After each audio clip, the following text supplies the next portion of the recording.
की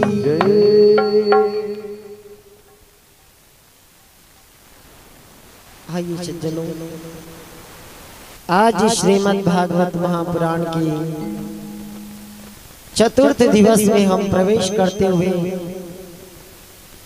चलते हैं प्रभु की उस मंगलमय कथा की ओर, जहां जाने के बाद हमें आनंद की प्राप्ति हो जाए और वो आनंद हमें परमानंद से जोड़े। परंतु हमारे शास्त्र और संत कहते हैं, जब हम सत्संग में आते हैं, हरि कथा में आते हैं, तो यहाँ आने के बाद 4 प्रकार का फल जो है हमें प्राप्त होता है। कौन कौन सा? धर्म, अर्थ, काम और मोक्ष। ये 4 पुरुषार्थ जो है मनुष्य के जीवन में है। परंतु जब जीवन में धर्म आता है तो हम किससे जुड़ते हैं? ईश्वर से जुड़ते हैं, हरि कथा से जुड़ते हैं, सत्संग से जुड़ते हैं, है ना? पर लोग कहते हैं कि गुरुदेव हम क्यों जाए कथा में, और कहीं ऐसा ना हो कि जो समय हम प्रभु की कथा में दे वो हमारा निष्फल हो जाए। नहीं प्यारे, ये सत्संग क्या है? जिस प्रकार सत्संग में और प्रभु की कथा में जब हम जाते हैं तो हमारे अंदर एक ऊर्जा जो है प्रकट होती है। क्या प्रकट होती है? एक ऊर्जा प्रकट होती है।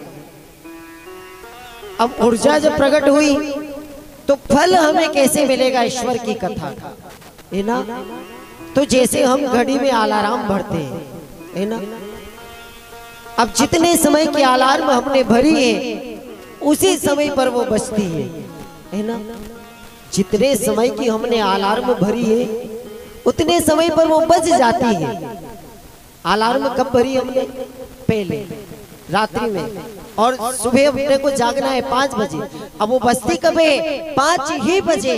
उसी प्रकार जब हम सत्संग में आते हैं तो हरि नाम की अलार्म यहाँ पर भर जाती है। परंतु जिस प्रकार समय आने पर वो अलार्म बज करके हमें जगा देते हैं, उसी प्रकार जब हम सत्संग में आकर के बैठते हैं और यहाँ पर प्रभु के नाम की अलार्म जब बज जो है भर जाते हैं, तो फिर जब कभी जीवन रूपी गाड़ी हमारी मझधार में होती है, उस समय वो मेरे गोविंद की अलार्म बज जाती है और हम गलत रूपी मार्ग से बच जाते हैं।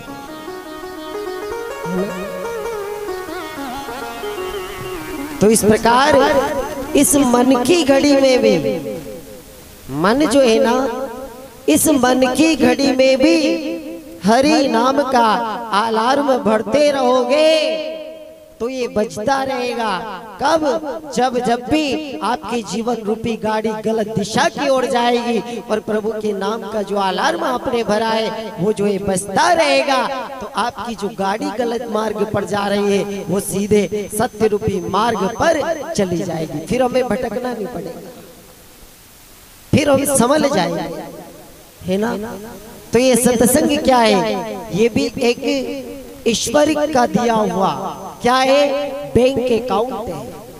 क्या है?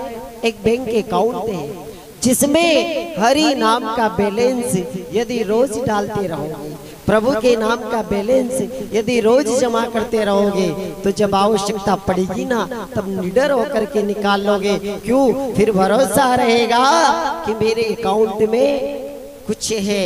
तो क्या है? पुण्य रूपी बैलेंस इकट्ठा हो गया है। अब मुझे डरने की आवश्यकता नहीं है, मेरा पुण्य मेरे पास में बराबर है। और पुण्य का जब भरोसा रहता है तो जीवन हमारा व्यर्थ कभी नहीं जाता है। पर याद रखना, सत्य का मार्ग बड़ा कठिन है प्यारे। इस रास्ते पर 1000 व्यक्ति चलने की कोशिश करते हैं। कितने 1000 विचार करते हैं हम भी कथा में जाए, हम भी सत्संग में जाए, हम भी प्रभु के मंदिर में जाए, परंतु चलते चलते 900 व्यक्ति पीछे रह जाते हैं और 100 व्यक्ति ही सत्य रूपी मार्ग पर चल पाते हैं। अब 100 आगे बढ़े तो उन 100 में से भी 90 व्यक्ति पीछे रह जाते हैं और 10 व्यक्ति ही सत्य के मार्ग पर चल पाते हैं। पर 10 जब पहुंचे तो कहते हैं उन 10 में भी 9 व्यक्ति पीछे रह जाते हैं और एक अकेला सद्गुरु का प्यारा ही सत्य रूपी मार्ग तक जो है पहुंच पाता है। क्यों? क्योंकि उसने भरोसा मेरे गोविंद पर कर लिया है, उसने संबंध अपने ईश्वर पर कर लिया है। और याद रखना, जब संबंध सद्गुरु से जुड़ जाता है, गोविंद से जुड़ जाता है, और जुड़ा किनका जुड़ा?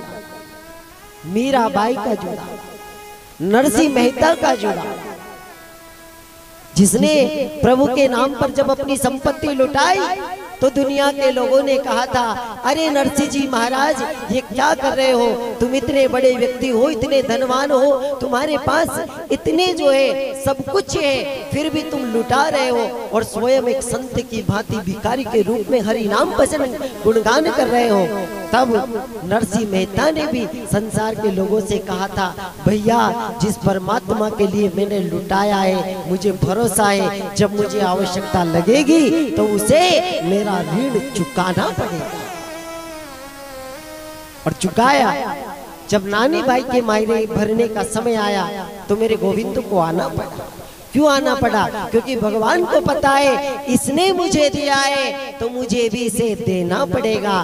तो कथा भी ये संदेश दे रही है कि नरसिंह भगत को भी लोगों ने कहा था और मीरा से भी लोगों ने कहा था, अरे मीरा तू इतने बड़े घराने की कन्या होकर के नाचती है, गाती है, बजाती है, तुझे शर्म नहीं आती? तो मीरा ने भी संसार के लोगों से कहा था कि मैं संसार को रिझाने के लिए नहीं, ये संसार भले रिझे ना रिझे, मैं संसार को रिझाने के लिए नहीं, तो फिर मैं मेरे गोविंद को रिझाने के लिए जो है नाचती गाती और भजन करती हूँ। और संसार भले रिझे ना रिझे, पर मेरा द्वारिकाधीश रिझ जाना चाहिए। तो ईश्वर को रिझाओ, संसार भले रिझे ना रिझे, उसकी नजरों में आते रहो। कल भी मैंने कहा था, संसार की नजरों में रहो ना रहो, पर मेरे गोविंद की नजरों में जरूर बने रहा करो। और जब ईश्वर की नजर में बने रहोगे तो संसार भले देखे ना देखे, पर हमारा द्वारिकाधीश हमें देख लेना चाहिए। और देखता है सूर्य और चंद्रमा रूपी आंखों से परमात्मा सबके कर्मों को देखता है। तो कहीं ऐसा ना हो, यदि उस ईश्वर ने मनुष्य जीवन हमें दिया है तो इतना सत्कर्म हमारे जीवन में होना चाहिए। हीरे मोती से शोभा नहीं है हमारे जीवन की, तो फिर शोभा यदि हमारे जीवन की है तो किससे? हमारे संतों ने बताया है, कबीरा सब जग निर्धना, धनवंता नहीं कोई,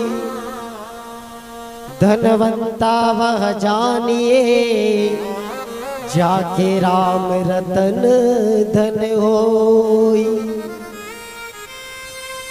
क्या है सबसे बड़ा धन? हरि नाम रूपी धन। कितना ही खर्च करो कभी खत्म नहीं होगा, जितना खर्च करोगे उतना बढ़ता ही चला जाएगा। और हरि नाम रूपी धन ऐसा धन है कि जो कभी चोर इसको चोरी नहीं कर सकता है। और याद रखना, प्रभु के नाम का धन जब जीवन में एकत्रित हो जाता है तो वो हमारे सत्कर्म में बदल जाता है। और सत्कर्म में जब बदलता है तो कहते हैं फिर उस गोविंद की जवाबदारी बन जाती है, फिर वो ठाकुर हमारा रक्षक बन जाता है और जीवन रूपी गाड़ी को वही तो संभालता है। तो ये कथा भी हमें यही संदेश दे रही है कि जब हम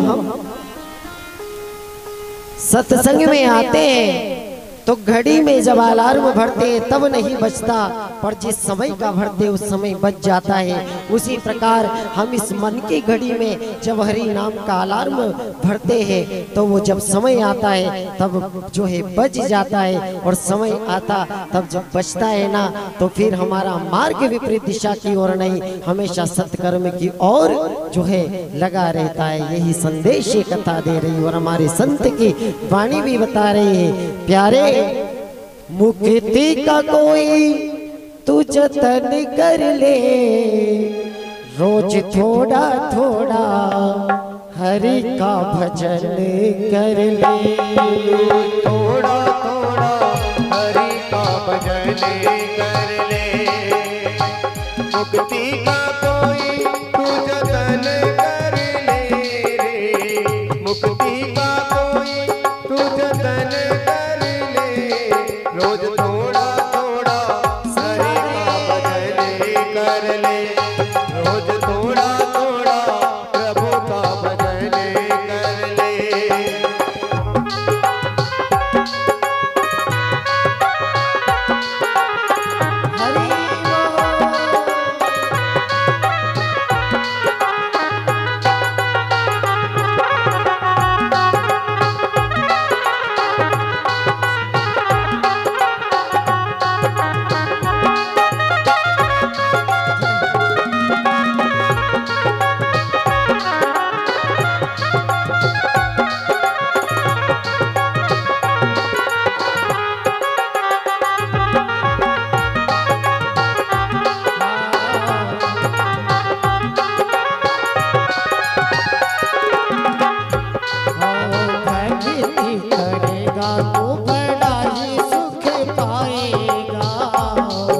करेगा तो बड़ा ही सुख पाएगा, भक्ति से आत्मा का वेल कट जाएगा, भक्ति से आत्मा का मेल छूट जाएगा।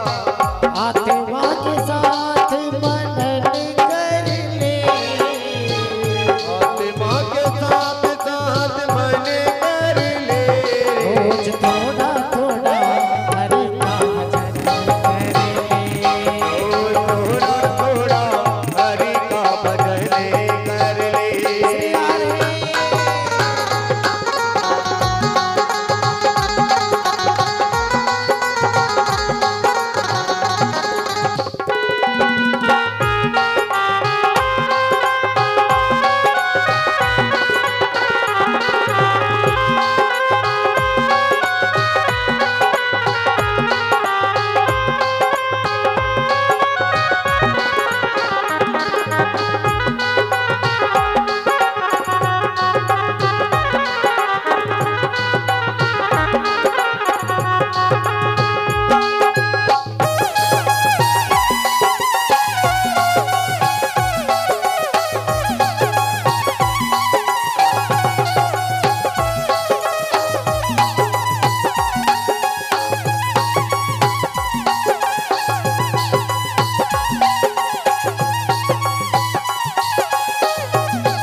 बोलिए कृष्ण कन्हैया लाल की जय।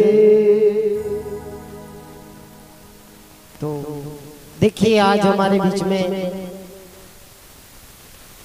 जो है, वैसे तो रिश्ते में हमारे ब्याई जी लगते हैं, आगर जिले से जो है वो एमपी से हमारे बीच में पधारे हैं।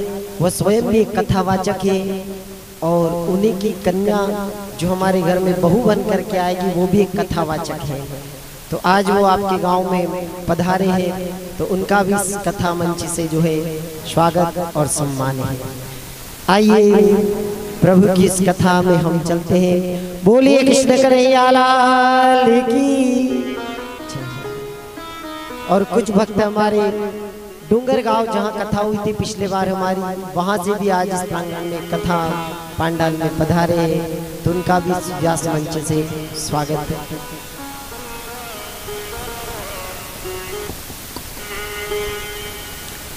तो भगवान श्री सुखदेव जी महाराज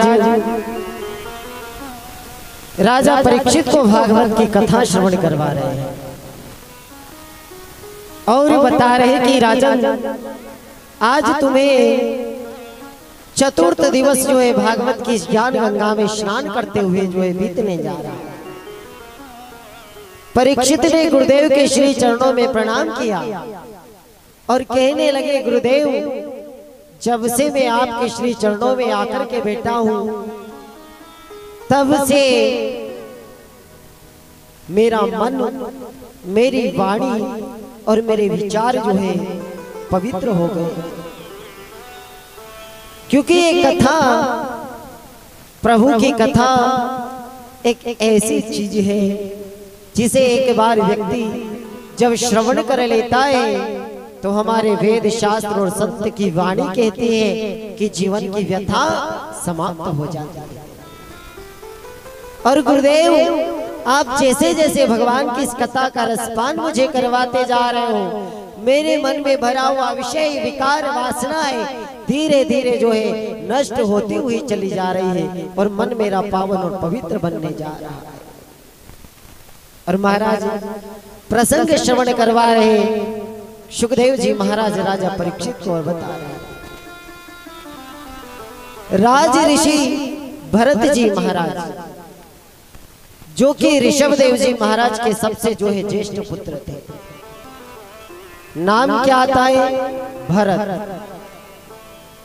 तीन ऐसे भरत हमारे देश में हुए हैं जिनके नाम पर इस देश का नाम भारत देश पड़ा हुआ है।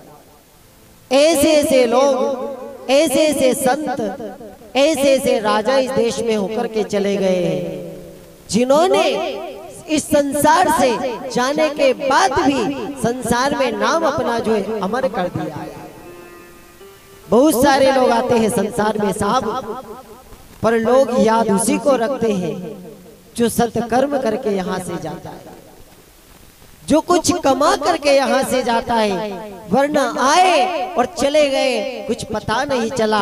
पर प्यारे याद रखना, जीवन में यदि उस परमात्मा ने मनुष्य जीवन दिया है तो इतने सत्कर्म जरूर करके जाना कि यहाँ से जाने के बाद भी ये जमाना हमें याद करे कि कोई व्यक्ति संसार में आया था। और आज जिन लोगों की हम कथाएं सुन रहे हैं ये वो ही महान लोग हैं जो जीवन में कुछ ऐसा करके गए हैं कि आज दिन तक हम उनकी कथा का आनंद ले रहे हैं। तो महाराज तीन ऐसे भरत हुए हैं जिनके नाम पर हमारे देश का नाम भारत देश पड़ा हुआ है। एक भरत हुए राम भैया भरत, दूसरे भरत हुए शकुंतला भरत, और तीसरे भरत हुए राज ऋषि भरत जी महाराज जो ऋषभदेव जी महाराज के सबसे ज्येष्ठ पुत्र। अब एक बार मन में वैराग्य जागृत हुआ तो भरत जी ने विचार किया, देखिए मनुष्य जीवन में चार आश्रम हमारे संतों ने बताए हैं। कितने? चार। ब्रह्मचर्य, गृहस्थ, वानप्रस्थ और संन्यास, चार आश्रम बताए। अब बचपन जब हमारा ब्रह्मचर्य में निकल जाता है, 0 से लेकर के 20 वर्ष की उम्र हमारी जो है ब्रह्मचर्य, पहला आश्रम, और उसके बाद दूसरा आश्रम कौन सा प्रारंभ होता है? गृहस्थ। अब गृहस्थ आश्रम जब प्रारंभ होता है तो कब तक? 50 वर्ष तक। ब्रह्मचर्य गृहस्थ, अब गृहस्थ आश्रम 50 वर्ष तक, है ना। और उसके बाद में कौन सा प्रारंभ हो रहा है? वानप्रस्थ, यानी कि संत की वाणी ये संदेश दे रही है कि जब 50 के हो जाओ तो फिर वन हमारा जो है, मन हमारा संन्यास में लग जाना चाहिए, हरि भजन में लग जाना चाहिए, है ना। क्योंकि 50 साल के बाद गवर्नमेंट भी रिटायर कर देती है और कहती है कि भैया धन तो बहुत जोड़ लिया है, अब थोड़ा धर्म भी जोड़ लो।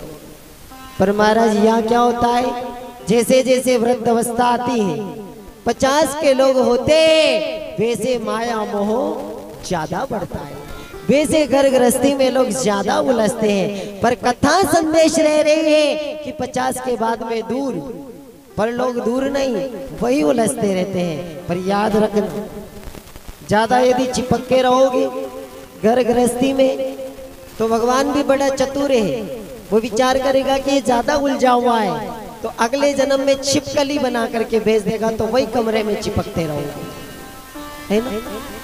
तो होता यही है महाराज, जब तक 50 वर्ष की उम्र है, कथा संदेश दे रही है कि ब्रह्मचर्य के बाद गृहस्थ आश्रम आता है। रहिए, आप गृहस्थ आश्रम में रहिए। कल भी कथा आपने सुनी है, कपिल भगवान देवहूति और कर्दम ऋषि के घर में आए। जब पति पत्नी सत्कर्म करते हैं तो भगवान भी उनके घर में पुत्र बन करके आते हैं। तो गृहस्थ आश्रम, और गृहस्थ के बाद में फिर वानप्रस्थ, यानी कि मन को थोड़ा हटाओ, दूर ले जाओ, घर से दूर, थोड़ा बाहर सत्संग की ओर, कथा की ओर, अध्यात्म की ओर लेकर के जाओ।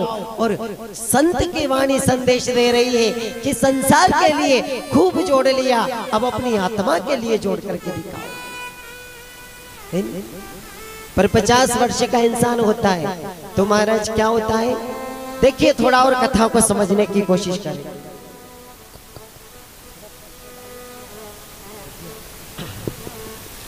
तो जो आश्रम की हमारी कथा चल रही है, थोड़ा और समझने की कोशिश करो। भगवान ने हमें इंसान बनाया है ना। तो उम्र कितनी दी अपने को? 100 वर्ष की जिंदगी भगवान ने दी है नहीं। पर अब प्राणी 100 वर्ष के जीवन को संसार में भुगतता कैसे? देखिए, 0 से लेकर के 25 वर्ष तक आदमी स्वयं की जिंदगी जीता है जो भगवान ने हमें दी है ना।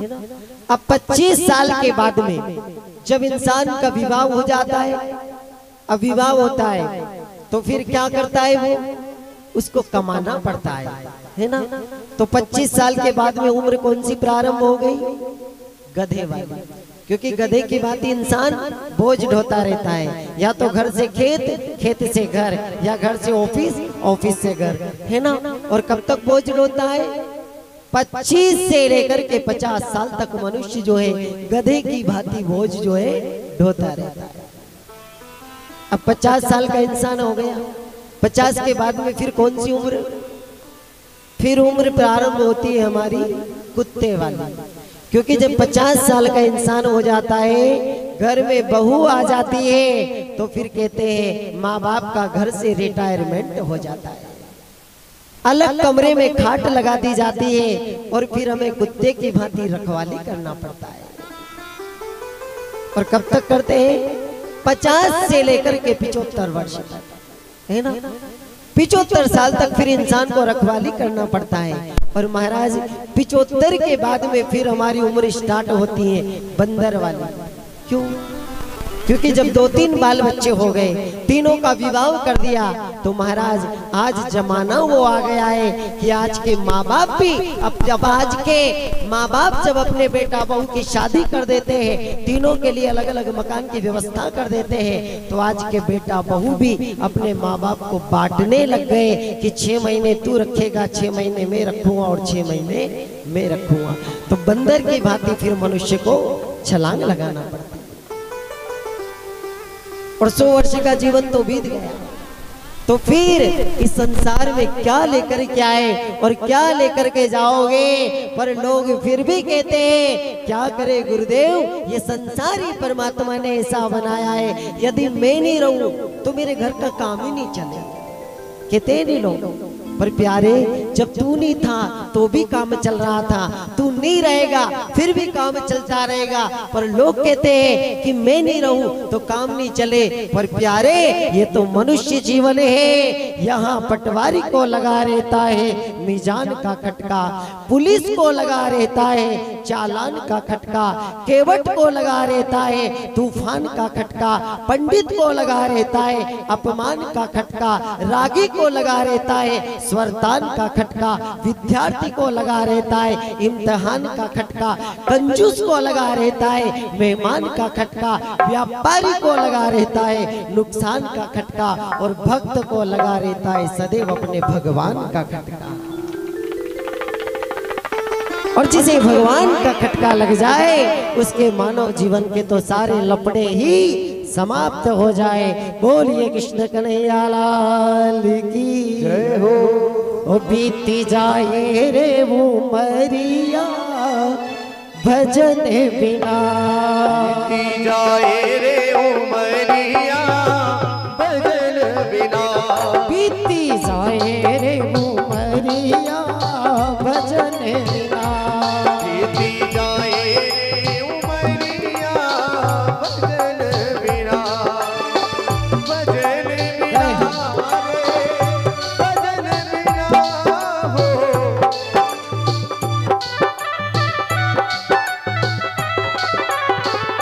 भजन बिना रे, भजन बिना, बीती जाए उमरिया भजन बिना, बीती जाए रे उमरिया भजन बिना। भाव से ताली सेवा करते हुए राधे राधे।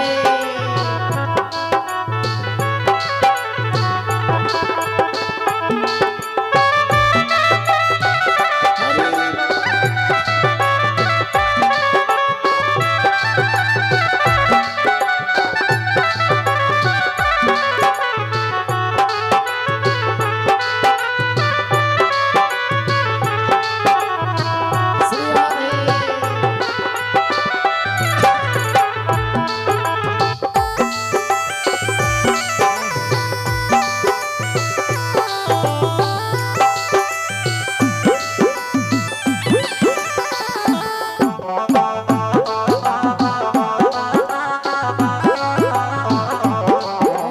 भजन बिना हरि भजन बिना, भजन बिना हरि भजन बिना, भजन बिना हरि भजन बिना, भजन बिना हरि भजन बिना, बीती जाए रे वो मरिया भजन बिना।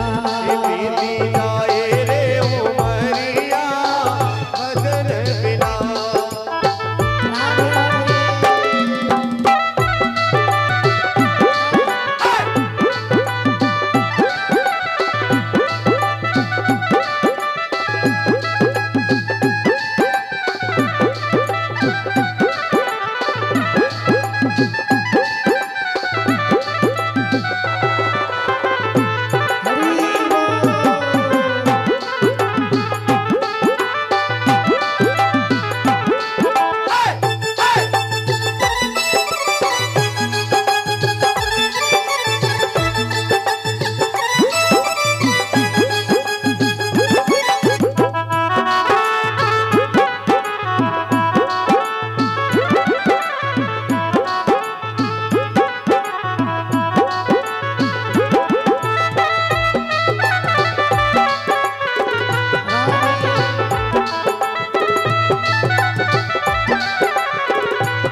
खेलन में खोयो कियो बड़ी नादानी। बालापन खेलन में खोयो कियो बड़ी नादानी। आई जवानी की चाल चले मस्तानी। जवानी चाल चले मस्तानी। सीधी चले ना डगरिया भजन बिना। सीधी चले ना डगरिया भजन बिना। बीती जाए रे उमरिया भजन बिना। बीती जाए रे उमरिया भजन बिना।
बोलिए कृष्ण कन्हैया लाल की। तो महाराज माताएं बातें ना करी, कथा में ध्यान दें।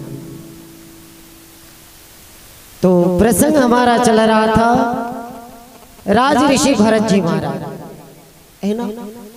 अब भरत जी महाराज के मन में वैराग्य जागृत हुआ, तो कहाँ आए? जंगल में।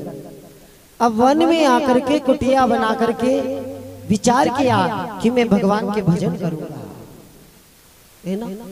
अब भरत जी महाराज जब जंगल में आए, संत वेश बनाया, राजसी वस्त्रों को त्याग करके क्या बने? सन्यासी बने। एक राजा थे पर संत बन करके कहाँ आए? जंगल में। अब महाराज रोज प्रतिदिन जो है सवेरे सवेरे 4:30 बजे ब्रह्म मुहूर्त में भरत जी महाराज जाग जाते हैं। कितनी बजे जागते हैं भरत जी महाराज?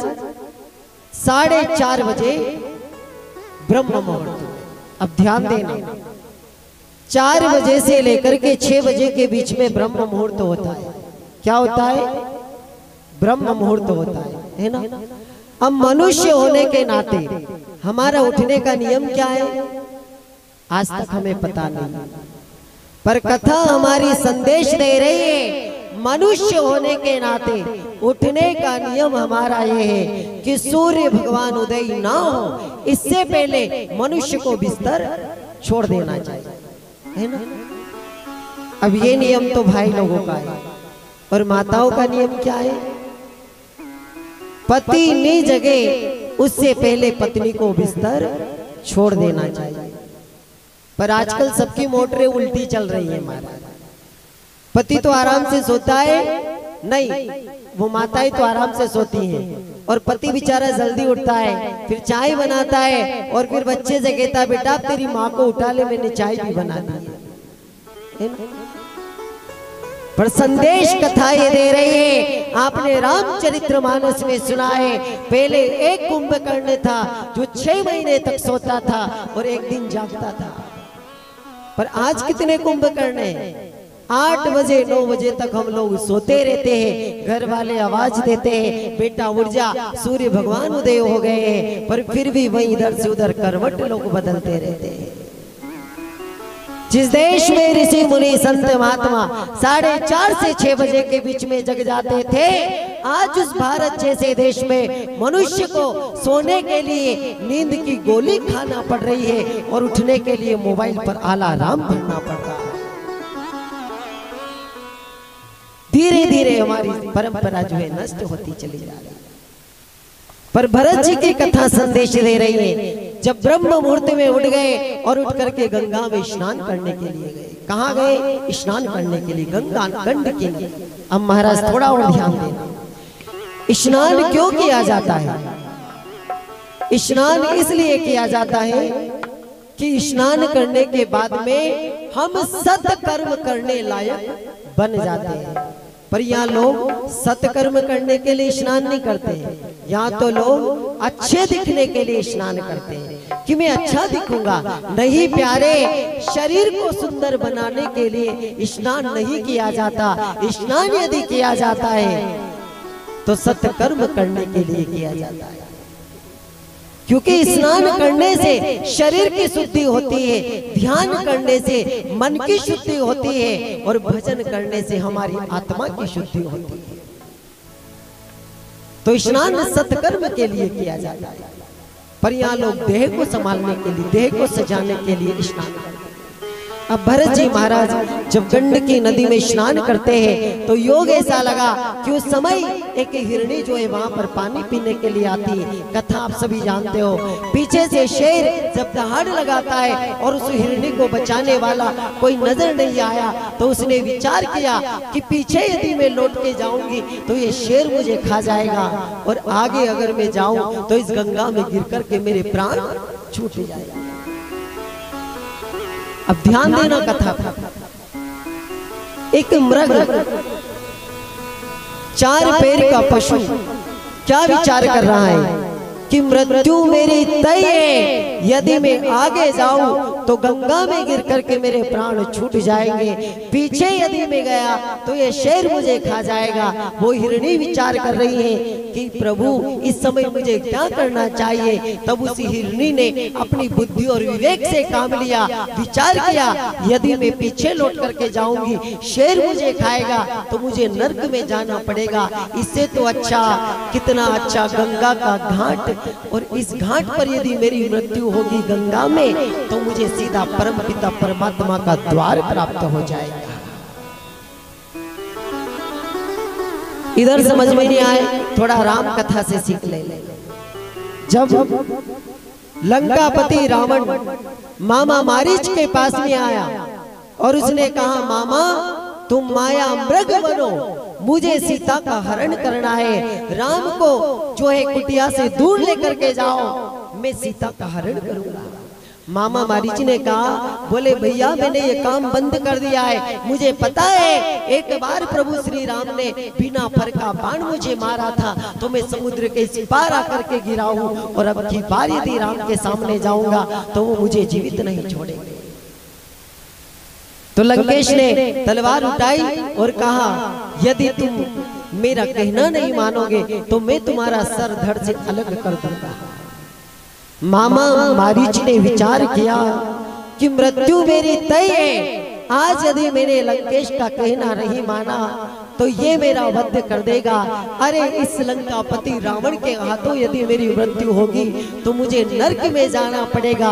इससे तो भला यदि मृत्यु मेरी तय है तो आज मुझे लंकेश के हाथों नहीं, आज मुझे मेरे राम के हाथों अपने प्राण त्यागने चाहिए। और राम जिसको मारते हैं उसको तो तार देते हैं, क्योंकि प्रभु की मार में भी प्यार होता है।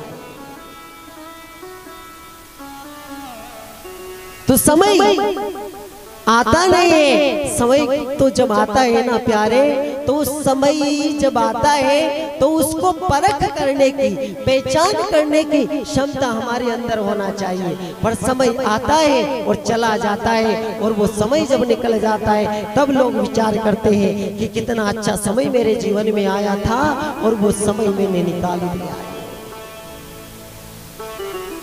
एक एक क्षण अनमोल हमारा चला जा रहा है, पर निकल गया ना तो दोबारा हाथ नहीं आएगा प्यारे। क्यों नहीं आएगा?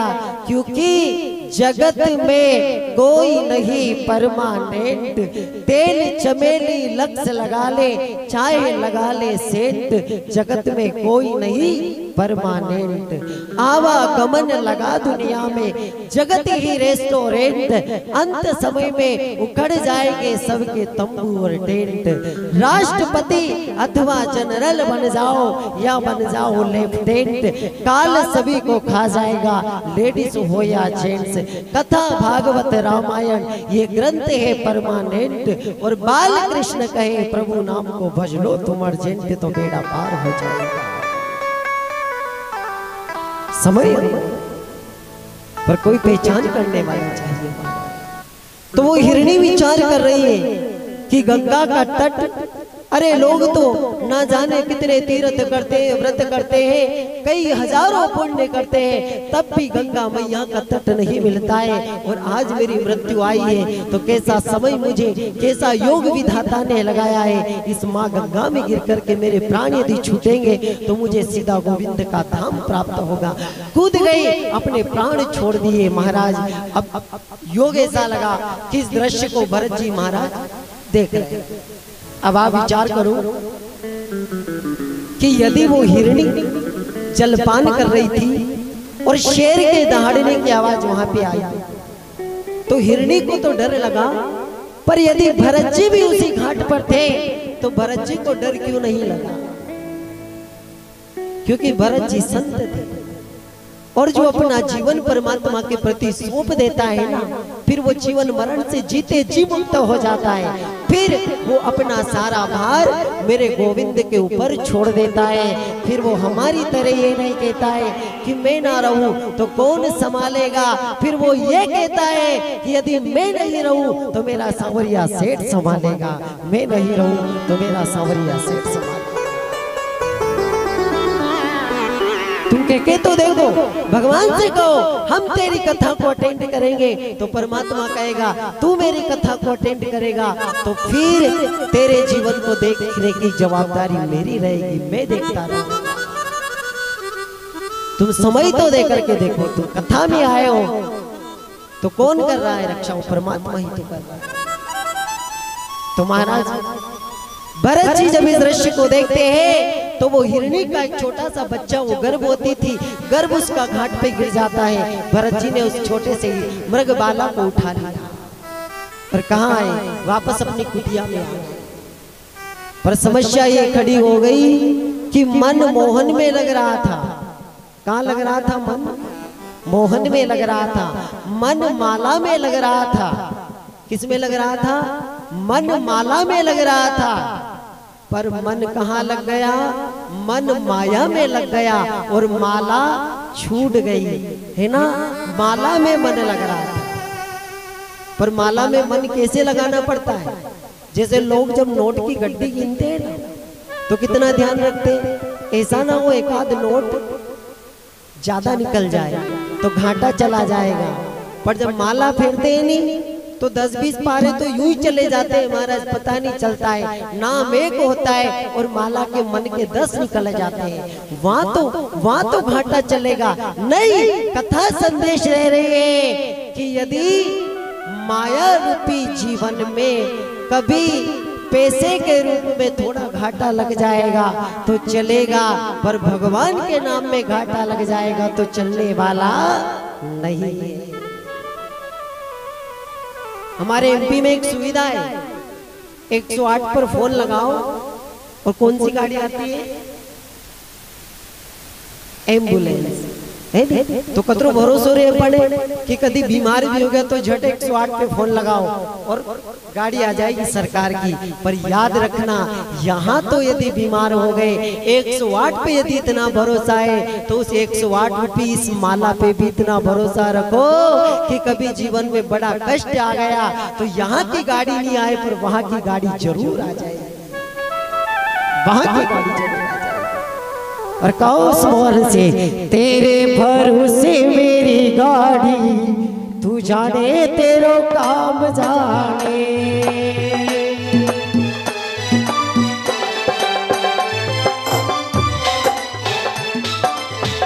तेरे भरोसे हमारी गाड़ी, तू जाने तारो काम जाने। ताली बजाते हुए भाव से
कृष्ण कन्हैया लाल लाल की जय। जे तो बोला करो मेरी माताओं, आज व्रत तो नहीं अपने 11 को, तो फिर जे बोला करो। बोलिए कृष्ण कन्हैया लाल की। कहाँ चल रही थी कथा अपनी? ओ मेरी माताएं, बातें कम करो थोड़ी। कथा कहाँ चल रही थी अपनी? कई करा महाराज, दिन भर काम करा नहीं तो भूल जाओ। कहाँ चल रही थी कथा? हाँ, अभी घर में जब झगड़ा हो नहीं तो वहां नहीं भूलती है माताएं, वहां तो बड़ी याद रखती है। पर यहाँ तो कई मतलब नहीं कि बस अपने तो वहां जाके नृत्य करना है ना? कथा में भी ध्यान रखा करो। बोलिए कृष्ण कन्हैया लाल की जय हो। हाँ, कथा चल रही थी हमारी। राज ऋषि भरत जी महाराज जब वन में आए तो मन जैसे अभी भटक गया। कथा भी वही चल रही है, मन वाली। ये मन नहीं माने महाराज, मन कहाँ लगा? जब ऐसे महात्मा का मन भंग हो गया तो हम काटे। जो राज्य छोड़ करके जंगल में आए कि मैं भजन करूंगा, और यहाँ भी घर छोड़ के कथा में आए, पर जैसे घर में जावे नहीं तो वापस वही झगड़ा चालू हो जाता है। तो भरत जैसे राजा भी जब जंगल में आए भजन करने के लिए तो मन माला में नहीं लगा, मन माया में लग गया। और यहाँ भी मन मोहन में नहीं लगता है, मन मोबाइल में लगता है। पहले भी मैंने बताया था, मन मोहन में नहीं लगता है, मन मोबाइल में लगता है। याद रखना, मोबाइल धोखा दे सकता है परंतु मोहन धोखा नहीं देता है। अब भरत जी महाराज उसी मृग के मोह में अंतर्मति सो गति, जिसकी जैसी जहां वृत्ति लग जाती है, चित्त लग जाता है, अंतिम समय में फिर ईश्वर उसको उसी जगह जन्म दे देता है। भगवान ने विचार किया कि मैंने इसे राजा बना करके भेजा है, फिर भी इसका मन एक मृग में लग गया है, तो एक काम करो कि इसको सीधे 2 पैर से 4 पैर का बना करके भेजो। अब बताओ, जो राजा था, ईश्वर ने मनुष्य जीवन दिया था, तो 2 पैर से सीधे 4 पैर का बन गया। भगवान ने कहा मृग के मोह में प्राण त्यागे, तो अब मृग ही बनना पड़ा। पर कहते राजा ने विचार किया कि आत्मा तो वही थी, भले शरीर मृग का मिल गया हो, पर वो जब सन्यासी वेश बना करके जो भजन उसने किया था, उस भजन का प्रताप कि पिछले जन्म की बात याद रही और विचार किया कि पहले गलती हो गई, अब गलती नहीं होना चाहिए। अब यदि गलती हो जाएगी तो मेरा परमात्मा मुझे क्षमा नहीं करेगा। खाना छोड़ा, पीना छोड़ा, मृग के झुंड से अलग रहना पसंद कर लिया। और महाराज जब खाया पिया कुछ नहीं तो अंत में प्राण त्याग दिया, है ना? तो यहाँ भी यही होता है, मन जब भटक जाता है ना तो यही होता है। एक बार एक गांव में एक सेठ जी रहते थे। अब सेठ जी कभी कथा में नहीं जाए, तो उनकी जो घर वाली थी वो रोज के एक आध बार तो कथा में चले जाओ, आपका भी उद्धार हो जाएगा। अरे मत भेज मुझे कथा में, क्यों? क्योंकि जैसे मैं कथा में जाता हूँ और मुझे वहां नींद लग जाती है। तो पत्नी ने कहा नहीं नहीं, तुम कथा में जाओ, नींद नहीं लगेगी, एक बार जाओ तो सही। अब रोज रोज जब परेशान किया तो सेठ जी ने विचार किया कि ठीक है चलो आज कथा में चलना चाहिए। अब आज कथा में गए तो महाराज क्या हुआ कि जैसे ही आकर के बैठे, अब यहाँ भी ऐसा होता है, कोई कोई व्यक्ति तो जैसे आता है और खंबे का सहारा ढूंढ लेता है कि यार 3 घंटे बैठने के लिए बनेगी तो बढ़िया खंबे के सहारे बैठ जाए। अब खंबे के सहारे बैठे तो मन फिर कथा में नहीं लगता है, क्योंकि वो 1 आध 2 4 5 6 को बिठा लेता है, तो फिर उनकी बातें शुरू हो जाती है, तो फिर वो कथा बराबर नहीं सुन पाते हैं। तो जैसे सेठ जी कथा में आए तो किसी ने कहा, क्योंकि बड़े सेठ थे, तो किसी ने कहा आइए, ठीक है साहब आइए, और फिर किसी ने कहा कि बैठिए। अब जैसे वो आए और बैठ गए। ये दो बात उनको सुनने के लिए मिली। भाई कोई बड़ा आदमी आया तो किसी ने कहा आइए, फिर किसी ने कहा बैठिए, अब बैठ गए आगे। अब महाराज कथा जैसे शुरू हुई और उन्हें आ गई नींद। अब जैसे ही कथा की आरती हुई और सब जाने लगे तो किसी ने बोल दिया कि आप भी जाइए।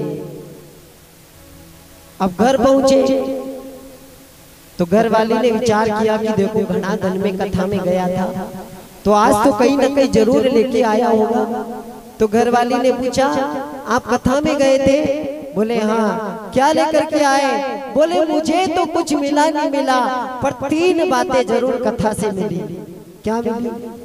आइए, क्योंकि कथा में जैसे गए थे तो आइए। दूसरी बात मिली कि बैठिए, और जब घर आया तो किसी ने कहा कि जाइए। ये 3 बातें जो है मुझे याद रही और इसके अलावा कुछ याद नहीं आया। घर वाले ने विचार किया जय हो महाराज, इतने दिनों में कथा में गए फिर भी 3 जो है चीज लेकर के आए। ठीक है, एक काम करो, यही तुम्हारे लिए गुरु मंत्र है, माला ले और ये 3 नाम जपते रहो। आइए, बैठिए, जाइए। अभी सेठ जी रोज ही 3 मंत्र का जाप करें। अब योग ऐसा लगा कि सेठ जी जो है रात में भी जब सोते थे तो 3 मंत्र का जाप करते, आइए, बैठिए और जाइए। अब योग ऐसा लगा रात की 12 बज रही, सेठ जी को जब नींद नहीं आई तो वो क्या कर रहे, आइए, बैठिए, जाइए। तो जैसे ही चोर उनके द्वार पर आया और सेठ जी ने कहा आइए, चोर ने विचार किया यार ये रात की 12 बजे ये सेठ को क्या हो गया, कहीं ऐसा तो नहीं कि ये मुझे देख ले। तो चोर थोड़ा सा सतर्क हुआ, फिर थोड़ा आगे बढ़ा। इतने में सेठ जी ने कहा बैठिए। चोर ने विचार किया कहीं ऐसा नहीं हो कि बराबर देख ले। तो चोर भगने लगा तो सेठ जी ने कहा कि जाइए। चोर ने विचार किया कि भगवान बचाए, आज तो बच गए, जान बची, लाखों पाया। चोर तो भाग गया, पर घर वाली को पता चला कि रात की 12 बज रही और जोर जोर से आइए, बैठिए, जाइए। अरे सब मोहल्ले वाले इकट्ठे हो जाएंगे, क्या कर रहे हो? तो सेठ जी ने कहा कि कुछ नहीं कर रहा हूँ, आज तो गुरु मंत्र ने बहुत बड़ा काम कर दिया। क्या कि यदि मैं इस माला का जाप नहीं करता तो लाखों रुपए की चोरी हो जाती अपने घर से। तो घर वाली ने कहा कि मैं यही तो कह रही थी कि कथा सुनने गए और झूठे मंत्र लेकर के आ गए, पर एक झूठे मंत्र ने यदि संसारिक चोर को भगा दिया है, पर उस कथा से यदि हरि नाम लेकर के आ जाते तो यहाँ तो चोर भगाए, पर उस हरि नाम से भगवान के यमदूत भाग जाते और तुम्हारा उद्धार हो जाता। तो ईश्वर की कथा में आने के बाद तो भले एक शब्द मिल जाए वही जीवन में बराबर काम करता है प्यारे। तो भरत जी महाराज भी जब मृग की देह में आए, भजन छूट गया और इधर खाना पीना छोड़ा, मृग की देह छूट गई और अगला जब जन्म हुआ तो वापस परमात्मा ने मनुष्य जन्म दिया, मानव बन गए। नाम पहले भी भरत था, नाम आज भी भरत आया। ब्राह्मण कुल में जब जन्म हुआ ना तो जड़ भरत जी, परंतु इधर किसी ने कहा कि ये काम करो तो कर दिया, किसी ने कहा आज मेरे घर भोजन करना है, थोड़ा ये काम कर देना, मैं भोजन करवाऊंगा। ठीक है भैया, पर भरत जी काम सारा उल्टा करते थे। क्यों? क्योंकि यदि सीधा करने लग गया तो लोग मुझे उलझा लेंगे और अब मुझे उलझना नहीं है, अब मुझे सुलझना है। तो किसी ने कहा कि चलो एक काम करो, क्या खेत पर जाओ और वहां पर जाकर के पशु पक्षी भगाना। अब महाराज भरत जी महाराज जब पक्षी भगाने के लिए खेत पर चले गए, वहां जाकर के भरत जी ने देखा, अपन भी जब खेत पे जावा नहीं और कभी जावा की नहीं बने तो क्या करते, एक पुतला बना देते वहां पे, है ना, जिसको कपड़े उपड़े पहना के कि तू देख रेख करना। वो और कोई नहीं, वो भरत जी है। वो भरत जी भी पुतले की बात ही काम कर रहे थे, किसी पक्षी को नहीं भगाए। क्यों? क्योंकि वो जानते हैं राम जी की चिड़िया, राम जी का खेत, खालोरी चिड़िया भरे भरे राम जी की चिड़िया, राम जी का खेत,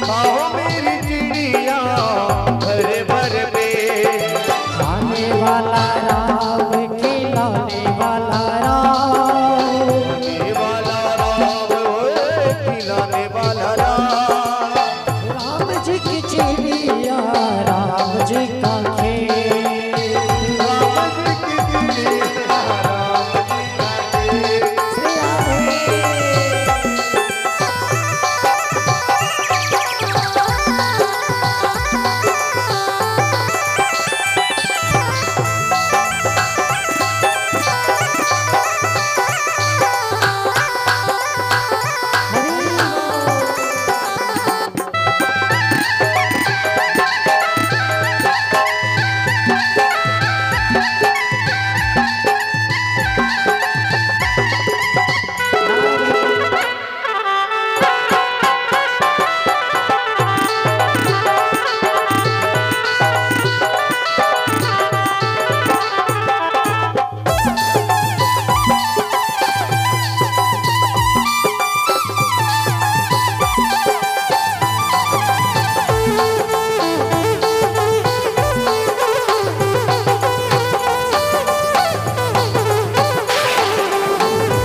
बोलिए कृष्ण कन्हैया लाल की जय।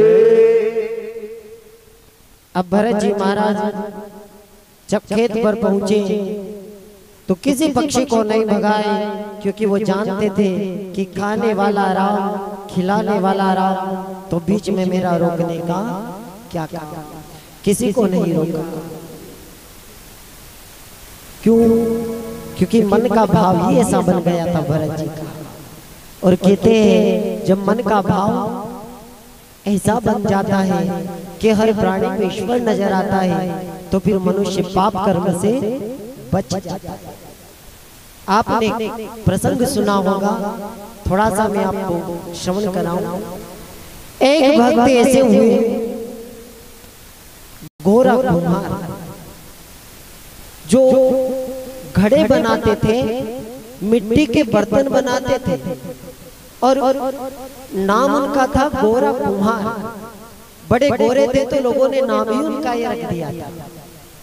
पर जब वो माटी के बर्तन बनाते थे तो बर्तन बनाते वक्त ईश्वर के भक्ति में इतने लीन हो जाते थे कि फिर उन्हें सांसारिक जो है चिंता नहीं सताती। एक बार क्या हुआ कि जब वो मिट्टी को रोंद रहे थे तो उनकी पत्नी ने कहा, बोले स्वामी मैं जो है पानी भरने के लिए जा रही हूं, आप एक काम करना, क्या हमारा जो छोटा सा बच्चा है ना, इसे मैं झोली में जो है सुला करके जा रही हूं, और आप मिट्टी भी रोंद रहे हो, पर थोड़ा सा ध्यान ये रखना कि कहीं ये बच्चा इस झोली से नीचे ना गिर जाए। तो गोरा कुम्हार ठीक है पत्नी को बोल दिया। और वो किसके भगत थे? भगवान विठल नाथ के। महाराष्ट्र में पंढरपुर में भगवान विठल नाथ की जो है वो भक्ति करते थे। तो जब उस माटी को रोनते थे तो उनके मुखारविंद से विठल भगवान का नाम जो है निकलता था। अब महाराज जब घर वाली तो बता करके चली गई और वो इस मिट्टी को रोंद रहे थे, पर भगवान के भजन में इतने तल्लीन हो गए कि वो उस बात को भूल गए कि मेरी पत्नी मुझे ये कह करके गई है कि झोली में बच्चा सो रहा है, आप उसका ध्यान रखना। अब वो लेट हो गई पानी लाने में।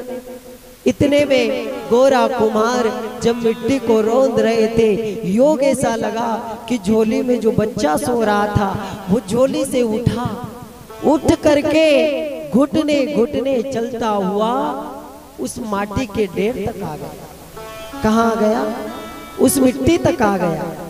मिट्टी तक आया, वहां तक गोरा कुम्हार को पता नहीं चला कि मेरी पत्नी मुझे बच्चे का ध्यान रखने के लिए बोल करके गई। ठीक है, मिट्टी के ढेर तक आया, वहां तक तो चला, पर भजन में इतने तल्लीन हो गए कि वो छोटा सा बालक घुटने घुटने चलता हुआ, जो मिट्टी का वो बन रहा था चौकोर चौकोर ईंटों से, उसके अंदर वो बच्चा जो है आ जाता है। गोरा कुम्हार दोनों पैरों से विट्ठल विट्ठल मुख से गाते हुए और दोनों पैरों से जब उस मिट्टी को रोंद रहे थे, तो कहते हैं कि वो बच्चा पैर के नीचे आ गया। जैसे मिट्टी को मल रहे थे, ऐसे पूरी मिट्टी में वो बालक जो है खून से लपतप हो जाता है। गोरा कुम्हार को पता तक नहीं चला कि मेरे पैरों से ये क्या हो रहा, क्योंकि ध्यान संसार से हट करके और गोविंद की भक्ति में तल्लीन हो गया था। इतने तक गोरा कुम्हार को पता नहीं चला। दोनों पैरों से उस मिट्टी के साथ अपने बच्चे को रोंद दिया। उधर से जब पत्नी माथे पर मटकी रख करके और आई और उसे चिंता लगी कि मुझे कितनी देर हो गई है, कहीं ऐसा ना हो कि मेरे पति ने मेरे बच्चे को संभाला या नहीं। पर जब वो मटकी को नीचे उतारती है, अंदर घर में गई और वहां जाकर के देखा तो झोली खाली है, उसमें बच्चा नहीं। उसने विचार किया मेरा बेटा कहाँ गया होगा। बाहर आई, आकर के जब देखा तो गोरा कुम्हार विट्ठल नाम बोलते बोलते पूरी मस्ती में तल्लीन है। उन्हें ये तक परवाह नहीं कि मेरे पैर के नीचे मेरा ही बच्चा रोंदा जा रहा है। पत्नी ने जब मिट्टी की तरफ देखा तो पूरी मिट्टी लाल हो गई, आंखों से अश्रु की धार गिरने लग गई, पर अपने पति का ध्यान भंग नहीं किया। और जब मिट्टी को रोंदते रोंदते गोरा कुम्हार की आंखें खुली, उन्हें ध्यान आया कि मेरी पत्नी मुझे बच्चे को संभालने के लिए कह करके गई थी। उस समय देखा तो पत्नी खड़ी खड़ी रो रही। बोल पूछा क्या हुआ? बोले स्वामी जरा पैरों के नीचे देखो। गोरा कुम्हार ने जब उस मिट्टी में देखा तो पूरे बच्चे का शरीर उस मिट्टी में लपटप हो गया। अरे पगली तूने मुझे बताया नहीं। बोले स्वामी यदि मैं तुम्हें बता देती तो तुम्हारी भक्ति में बाधा बन जाती। मैं नहीं चाहती कि मैं तुम्हारी भक्ति में बाधा बनूं। देखो आज मेरे पैरों से कितना बड़ा पाप हो गया। अरे प्रभु मैं तो तेरे नाम का गुणानुवाद कर रहा था। यदि मैं तुझे समय दे रहा था तो तूने मेरे पुत्र की रक्षा क्यों नहीं करी?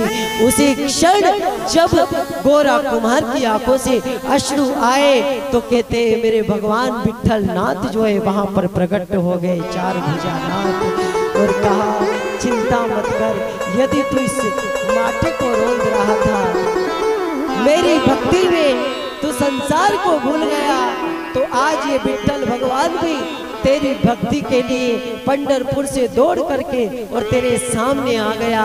भक्त तेरी भक्ति ने मुझे मंदिर से खींच करके और आज तेरे घर में बुला लिया। ये तेरी भक्ति की देने लगा आवाज, तेरा बालक बाहर निकल करके आएगा। जैसे ही गोरा कुम्हार ने आवाज लगाई तो वो बेटा घर से बाहर निकल करके आ गया। कहते हैं यदि हम धर्म की रक्षा करते हैं तो धर्म हमारी रक्षा करता है। हम धर्म की रक्षा करते हैं तो धर्म हमारी रक्षा करता है। धर्मो रक्षति रक्षिता। पर करुणा कैसी होना चाहिए? जब हमारी आवाज में करुणा आ जाती है। आपको अभी कथा सुनने के लिए मिलेगी गजेंद्र की, हाथी की सूंड और द्रौपदी की साड़ी।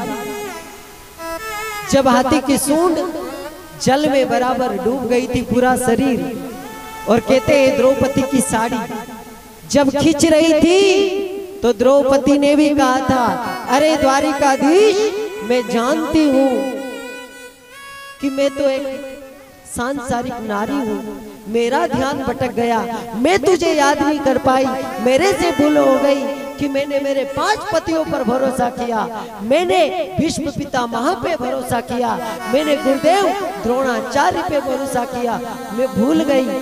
ठीक है, पर मैंने तेरे से रिश्ता बनाया है, तू मेरा भाई है। यदि बहन भूल सकती है पर भाई नहीं भूलता है, तू क्यों दौड़ करके नहीं आया? ऐसे समय में जब ये दुशासन मुझे घसीट करके और सभा में ला रहा था, तब भगवान कृष्ण ने कहा था, अरे द्रौपदी तू मुझे दोष दे रही है, पर थोड़ा सा तेरे जो 5-5 पति कितनी बड़ी गलती कर करके बैठे हैं क्या? जब दुर्योधन ने कहा था कि हम जो पासा फेंकने का ये खेल खेल रहे हैं ना, इसमें हमारी तरफ से पासा मेरा मामा शकुनी फेंकेगा। किसने कहा था? दुर्योधन ने कहा था कि हमारी ओर से पासा मेरा मामा शकुनी फेंकेगा। अरे द्रौपदी तू मुझे दोष दे रही है, यदि तेरे 5-5 पतियों में से एक भी यदि उठ करके बोल देता कि यदि दुर्योधन की तरफ से मामा शकुनी पासा फेंकेगा तो मेरी ओर से हमारा कन्हैया पासा फेंकेगा, फिर देखती तू कैसे तेरे 5 पति हार जाते और मैं कैसे विजयी। पर तू दोष मुझे दे रही है और भूल जाते ऐसे समय में लोग। पर याद रखना, जब एक छोटा बच्चा रोता है, मामूली सा रोता है, तो माँ को चिंता नहीं रहती है कि चलो रोता है, रोज रोता है, रोज रोता है, रोता रहता है, बंद हो जाएगा। पर बच्चा कभी सो रहा हो और जोर से यदि चिल्ला दे, डर जाए या जोर से चित्कार मार दे, तो माँ कितने ही बड़े काम में व्यस्त हो दौड़ करके चली जाती है कि मेरा बच्चा आज रोया नहीं है, चिल्लाया है, तो हो सकता है किसी जीव जंतु ने तो इसे काट नहीं दिया। तो माँ कितने बड़ा कार्य कर रही हो, दौड़ करके चली जाती है और बच्चे को संभाल लेती है। उसी प्रकार रोज परमात्मा के द्वार पे जाओ, रोज जाते रहो, रोज जाते रहो, तो मेरा परमात्मा सोचेगा कि ये तो रोज आता है, रोज आता है। पर याद रखना, जिस दिन तुम्हारी पुकार में करुणा आ जाएगी, उस दिन मेरा परमात्मा जान लेगा कि आज मेरा भक्त बड़ा संकट में है, तो वो उस समय दौड़ करके आ जाएगा। उस समय वो दौड़ बुलाओ तो सही और कहो उस परमात्मा क्या, तुम्हारा 4 भुजा गिरधारी रे, भव सागर से पार करो तो मर्जी थारी रे। तुम्हारा 4 भुजा गिरधारी वो, भव सागर से पार करो तो मर्जी थारी रे।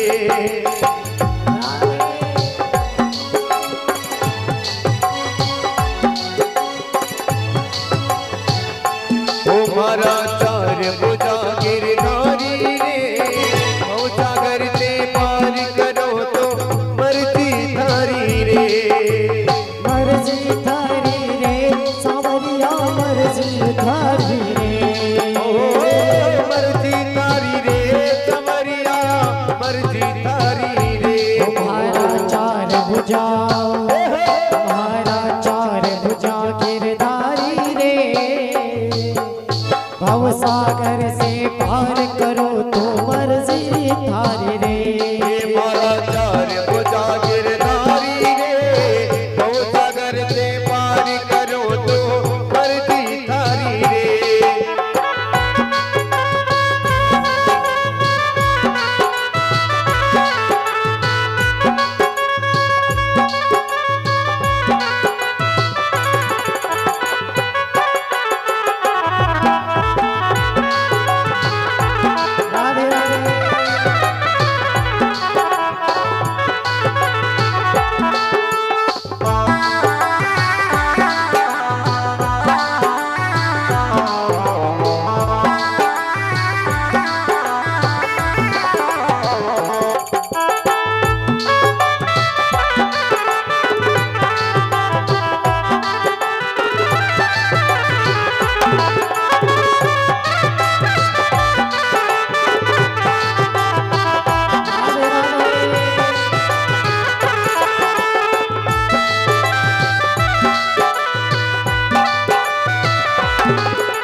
मर्जी तारी रे, मर्जी थारी रे सावरिया मर्जी थारी रे, मर्जी तारी रे सवरिया मर्जी तारी रे।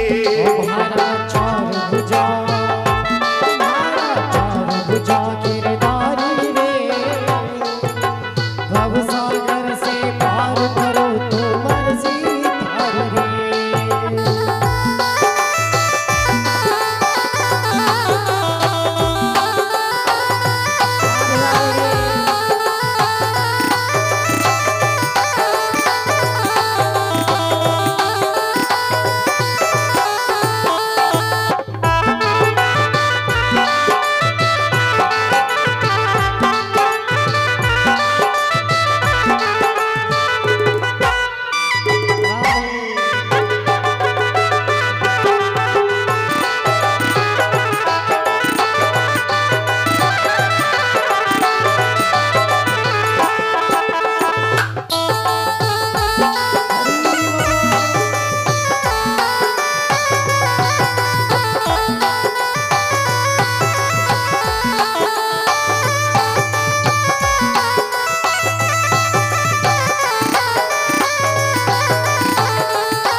भक्त वत्सल भगवान की।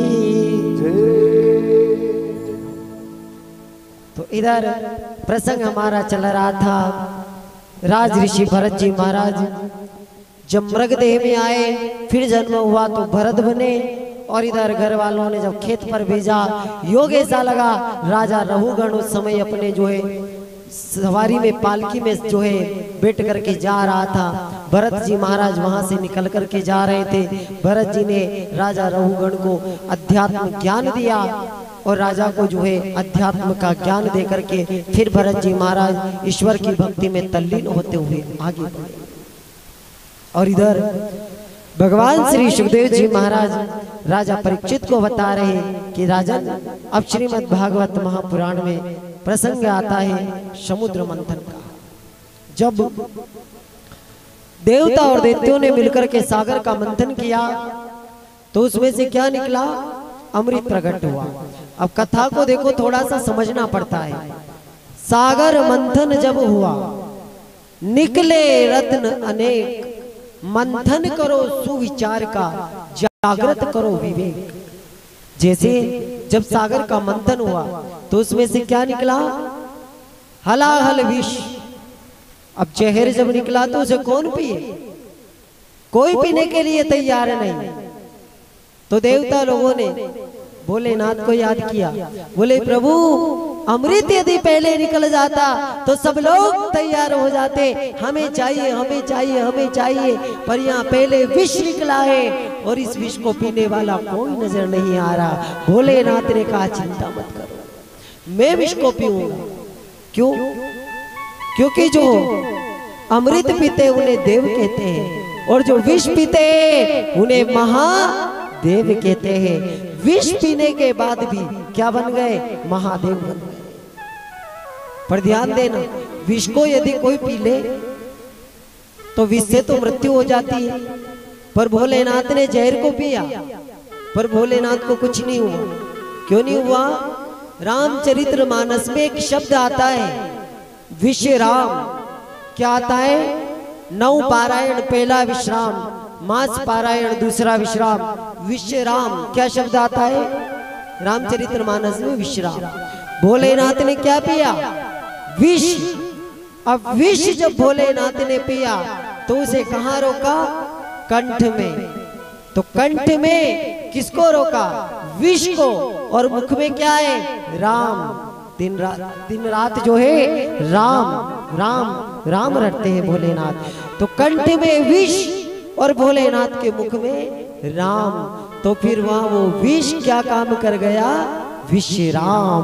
बोले महाकाल भगवान की जय। और महादेव बन गए भोलेनाथ। अब इधर जब अमृत निकला तो देवता चाहते हम पी ले और राक्षस चाहते हम पी ले, तो राक्षसों ने अमृत का घड़ा छीन लिया देवताओं से। देवता लोग कहने लगे प्रभु हम तो ये चाहते थे कि यदि अमृत पी लेंगे तो अमर हो जाएंगे, पर ये अमृत मिला तो टेंशन और ज्यादा बढ़ गई। क्यों? क्योंकि यदि अमृत नहीं निकलता तो फिर भी हम लड़ाई झगड़ा करके बराबरी कर लेते। देवता लोग हम जो है राक्षसों से लड़ाई झगड़ा करके हमारी हार जीत मान लेते, पर अब तो सबसे बड़ी समस्या खड़ी हो गई क्या कि अमृत का घड़ा निकला है और इसे देवताओं ने छीन लिया है। यदि ये लोग पी लेंगे तो लड़ने के बाद भी फिर हमारी जीत होने वाली नहीं है, क्योंकि ये तो अमर हो जाए। भोलेनाथ ने कहा चिंता मत करो, भगवान नारायण ने कहा चिंता मत करो। तो उस समय मेरे प्रभु मोहिनी अवतार लेकर के आ गए। क्या बन करके आए? मोहिनी। अब देखिए थोड़ा सा और कथा को समझने की आवश्यकता है। क्या बन के आए प्रभु? मोहिनी। अब उस मोहिनी को देवता भी देख रहे हैं और उस मोहिनी को राक्षस भी देख रहे हैं, पर देवता लोग किस भाव से देख रहे हैं? हे ईश्वर, हमने सुना था तू ही हमारी माता, तू ही हमारा पिता, केवल ये हमने सुना था, पर आज तो तू साक्षात हमारी माँ बन करके हमारे सामने खड़ा हो गया है। इस भाव से देवता लोग देख रहे हैं। और राक्षसों ने देखा तो किस भाव से देखा? मोहिनी को। कहते दृष्टि सुंदर नहीं होती, दृष्टिकोण सुंदर होना चाहिए, है ना। देवताओं ने मां समझ करके प्रभु को देखा, तो देवताओं ने किसको देखा? देवताओं ने माया को नहीं देखा, देवताओं ने मायापति को देखा। और राक्षसों ने मायापति को नहीं देखा, राक्षसों ने माया को देखा, है ना। सुंदर कौन है? मोहन या माया? नहीं, माया सुंदर नहीं, मोहन सुंदर है। ये जीव जगत और जगदीश्वर, जीव जब जगत को भूल करके जगदीश्वर में अपना मन लगाता है तो मोहन प्राप्त हो जाता है। मेरे प्रभु ने जब अमृत का पान देवताओं को करवाया, इधर देवताओं को पता चला हमारे साथ छल हुआ है, ये मोहिनी रूप लेकर के छलिया नारायण आ गया है, तो देवता और दैत्यों में क्या हो गया? झगड़ा खड़ा हो गया।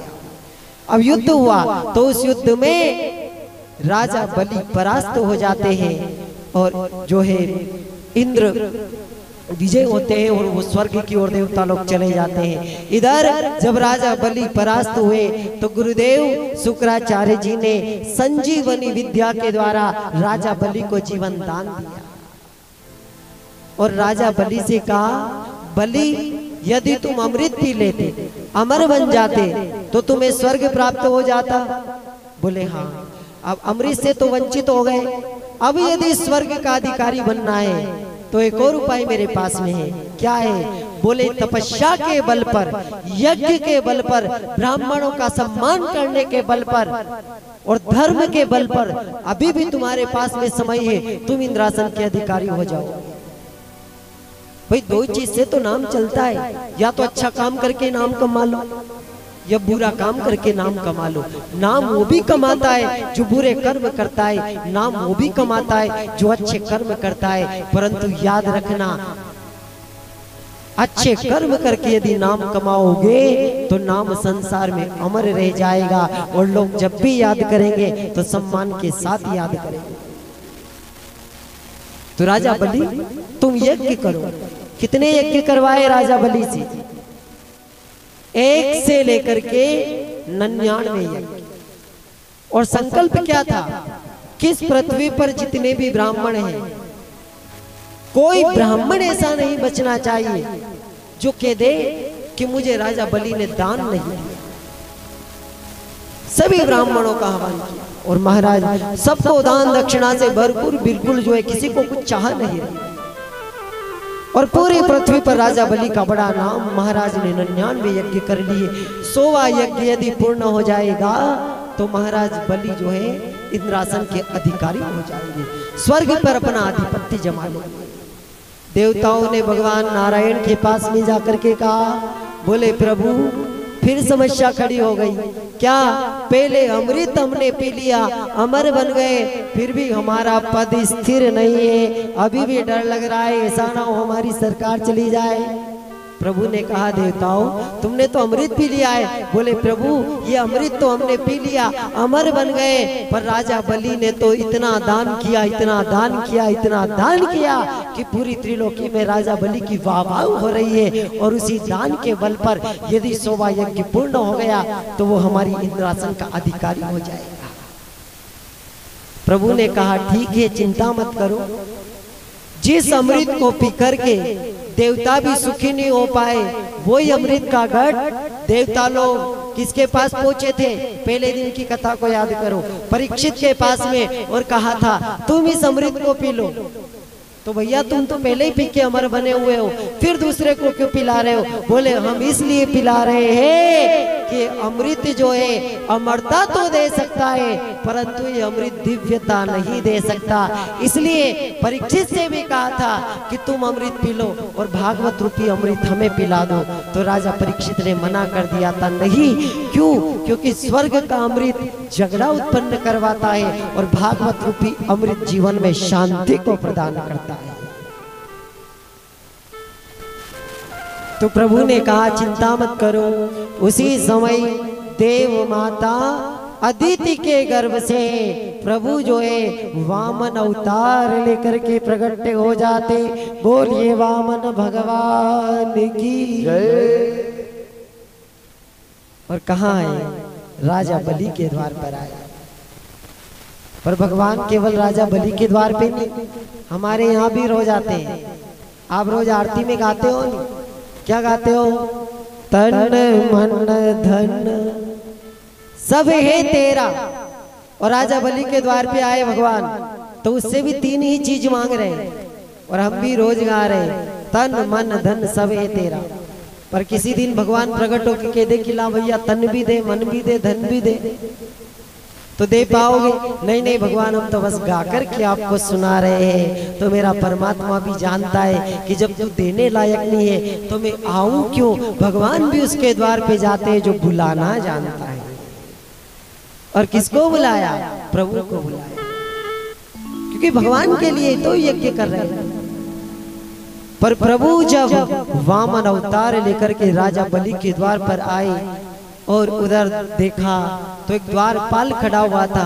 कहा, जाओ तुम्हारे राजा से कहकर के आओ, हमने नाम सुना है कि तुम्हारे राजा बड़े दानवीर हैं, उन्होंने बहुत सारा दान किया है, तो हम भी कुछ मांगने के लिए आए।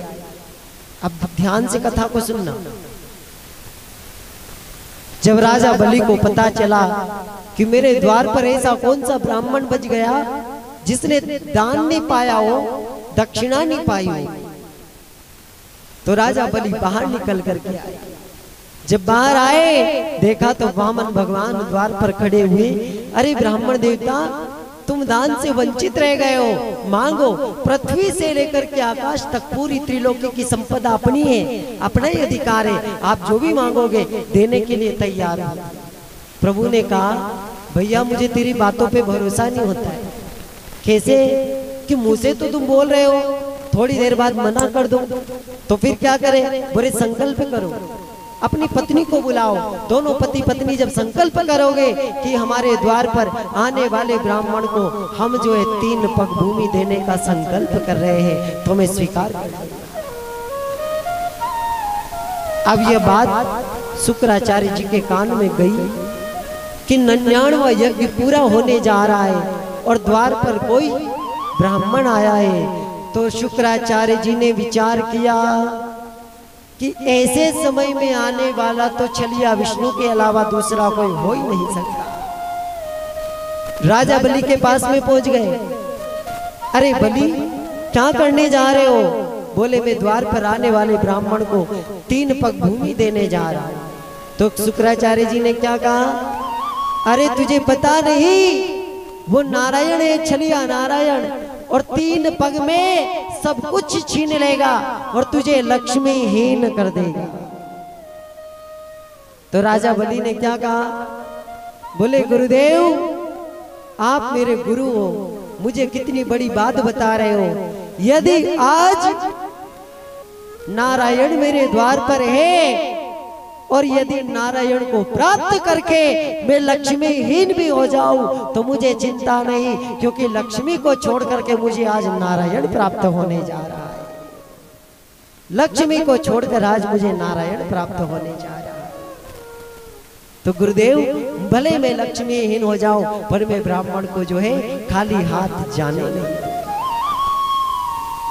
पर आए संकल्प करने। आज भगवान द्वार पे खड़ा हो, तेरे द्वार खड़ा भगवान, भगत भर दे रे झोली।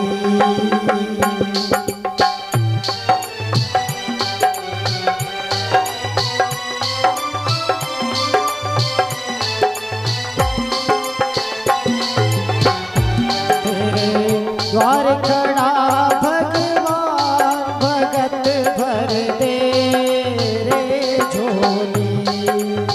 ओ तेरे द्वार खड़ा भगवान, भगत भर दे रे झोली।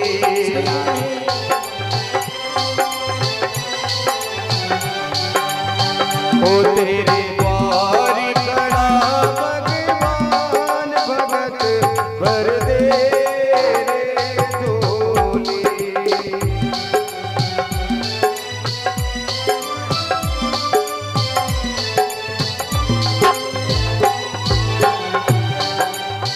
आज लौटा दे सर्वस्व अपना, मान ले के ना मेरा।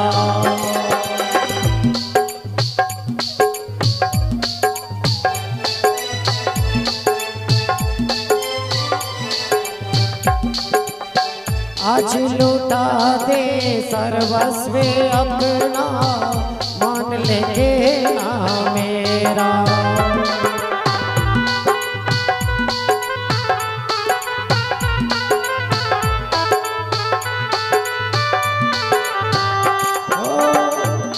जाएगा पल में तेरा जन्म जन्म का फेरा, जन्म जन्म का फेरा।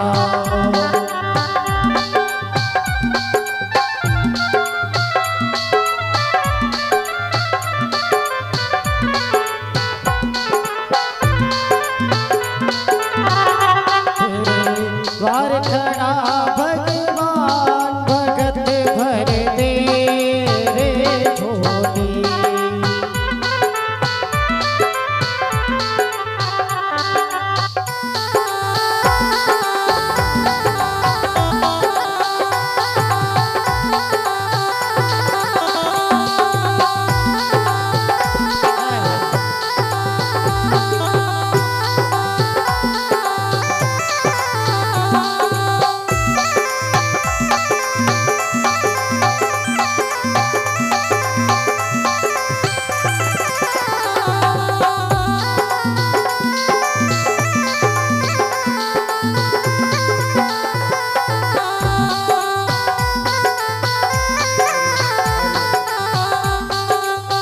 डोल उठे सारी धरती देख रे, डोला गगन सारा। डोल उठी ये धरती ये सारी, डोला गगन ये सारा। डोल उठे सारी धरती देख रे, डोला गगन सारा। डोल उठी ये धरती ये सारी, डोला गगन ये सारा। भीख मांगने आया तेरे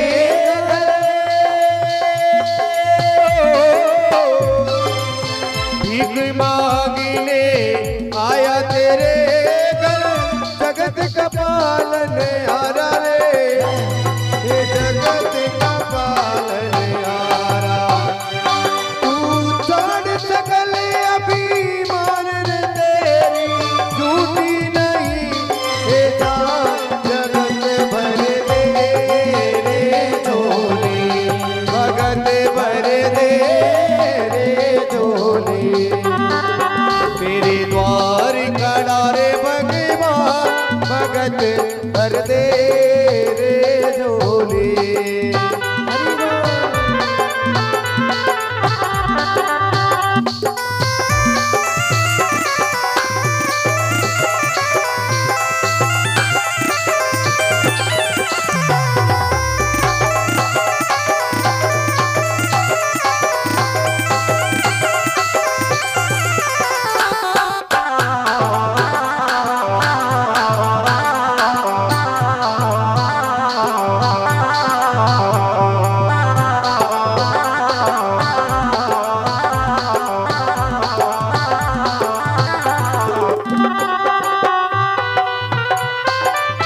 भर दे रे झोली, भगत भर दे रे झोली, भगत भर।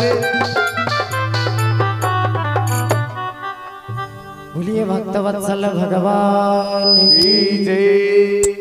अब वामन भगवान जब खड़े हुए, राजा बलि जो है कहता है प्रभु मैंने संकल्प कर दिया है, आज लक्ष्मी को छोड़ करके यदि नारायण मुझे मिल रहे हैं तो मैं प्राप्त करने के लिए तैयार हूँ। मेरे प्रभु ने जब 3 वचन लिए और कहते हैं प्रभु ने जब अपना स्वरूप बढ़ाया, पहले पैर में पूरी पृथ्वी को, आकाश को दूसरे पैर में नाप लिया।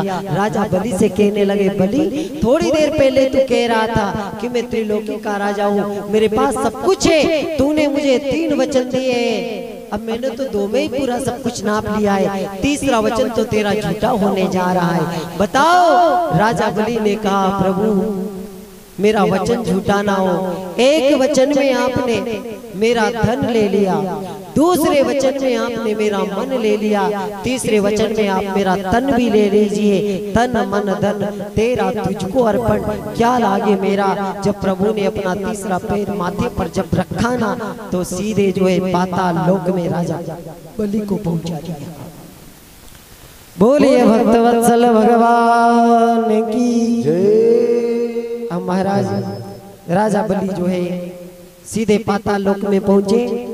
अब इधर प्रभु से कहने लगे प्रभु आपने मुझे सीधा पाताल पहुंचा दिया है। भगवान कहते हैं बलि पहले मैंने मांगा तूने दिया, अब तुम मांगो मैं दूंगा। राजा बलि ने कहा प्रभु आप क्या दोगे, आप ही तो भक्तों से मांगते हो, यदि देना चाहते हो तो अब ये वचन दीजिए कि आप मेरे पहरेदार बन जाओ। क्यों भैया चौकीदारी करवाएगा, कोई दूसरा वचन मांग ले। नहीं नहीं प्रभु पहरेदार बनना पड़ेगा। क्यों बनना पड़ेगा, क्योंकि आप जब डंडा लेकर के द्वार पर खड़े रहोगे तो सदैव मेरी नजरें आपके श्री चरणों की ओर बनी रहेगी, कभी भी ये दृष्टि संसार की ओर नहीं जाएगी। प्रभु जो है पहरेदार बन गए। माता लक्ष्मी आई, प्रभु को बंधन से मुक्त किया। इधर भगवान श्री सुखदेव जी महाराज राजा परीक्षित को बता रहे कि राजन अब श्रीमद् भागवत की कथा में प्रसंग प्रारंभ होता है। कौन सा? कृष्ण जन्म। कौन कौन प्रभु के जन्म का आनंद लेना चाहते हैं? आप पीछे वाले भी लगे हमें कि आप बैठे हो पीछे। चलो शांति बना करके कथा का आनंद लो, जल्दी ही प्रभु हमारे बीच में आएंगे। कौन कौन चाहते हैं प्रभु जब बड़ी जल्दी आ जाए? तो भगवान तो 12 बजे आते हैं, अभी तो 11 ही बजे, 1 घंटा और बढ़ गए। चलो कोई बात नहीं, आप वैसे भी लेट आते हो, कल से आप 9 बजे आओगे तो हम 10 बजे आएंगे, है नहीं? बढ़िया फिर